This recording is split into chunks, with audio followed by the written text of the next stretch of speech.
The door that shouldn't exist. I didn't know it then. But the moment I opened that door, nothing in my life would ever be the same again. My hand was shaking. I could still hear the voice behind the door. "It's Henry." It sounded weak, almost like someone who hadn't spoken for years. I took one deep breath and slowly pushed the door open. The room was completely dark. A cold wind rushed past me. It smelled old. It's like wet wood, dust, and something I couldn't recognize. I pointed my flashlight inside. The beam of light moved across the floor. An old chair, a broken fireplace, a wooden desk. Everything looked abandoned. But someone had spoken to me. I was sure of it. "Who's there?" No answer. I stepped inside. The wooden floor creaked beneath my feet. The moment I crossed the doorway, the door behind me slammed shut. I spun around. I grabbed the handle. It wouldn't move. I pulled harder. Nothing. It felt like someone was holding the door from the other side. Then, the lights inside the room turned on by themselves. I froze. The room looked much bigger than it should have been. From outside, room number 9 looked like any other room.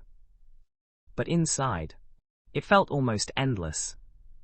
There were shelves covering every wall. Hundreds of old books. Dusty boxes. Portraits. Old clocks. And photographs. One photograph caught my attention. It showed Ravenwood Inn. The hotel looked brand new. There were people standing outside. Some were smiling. Some looked terrified. I moved the flashlight closer. That's when I noticed something strange. One of the people looked exactly like me. Same face. Same eyes. Same height. I looked at the date written under the photograph. October 14, 1968. That was impossible. I wasn't even born. I stepped back. The photograph slipped from my hands. It hit the floor. Behind it, something was hidden inside the frame. A folded piece of paper. I opened it. Only one sentence was written. "If you found this, you are already too late. The room keeps watching."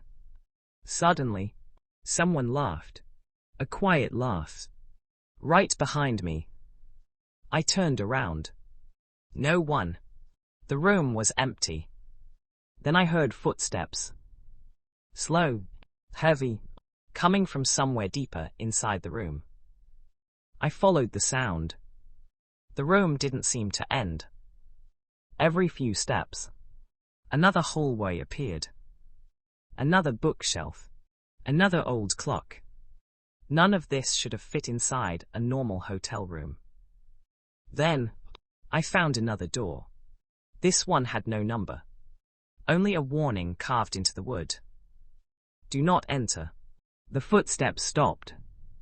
Complete silence. I reached toward the handle. Before I could touch it, someone spoke behind me. "Don't." I turned around instantly.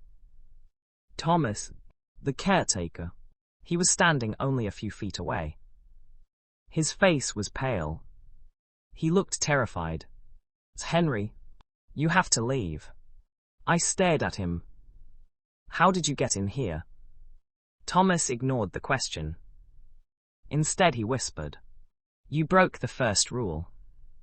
I frowned. "What first rule?" He looked directly into my eyes. "You answered the hallway." My heart skipped a beat. I never answered anyone. Thomas slowly shook his head. "Yes, you did. The moment you walked toward this door. You answered."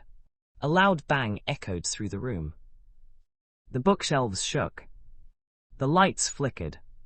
Every clock inside the room stopped at exactly 3:13. I remembered the notebook. Rule number 2. If the old clock stops at exactly 3:13 a.m., do not look into the mirror.